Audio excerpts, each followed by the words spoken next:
Na-receive na natin ngayon ang monthly reward. So, pupunta na tayo sa GCrypto.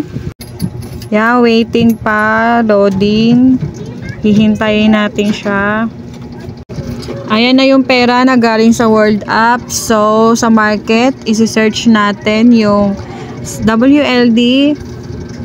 Yan, pindutin na natin. Then, ayan, click nyo lang yung mata na yan. May kita nyo yung pera dyan na galing sa World App.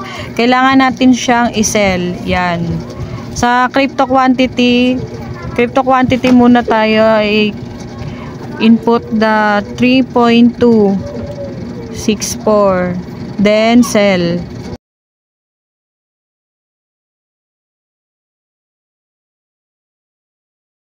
Pag back to dashboard, okay na yan. So, pupunta na tayo para i-withdraw. Kung may kita nyo po, nasa peso balance na siya. Then, click withdraw. Then, sa withdrawable cash, input lang natin yung amount na 165.24. Then, check. Click continue.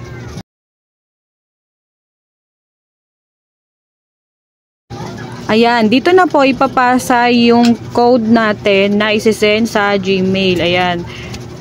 Tatandaan lang po natin yung code na yan at i-input po natin yan sa ating GCrypto. Kailangan active ang Gmail natin dyan. So, click continue, submit code. Okay na, back to crypto.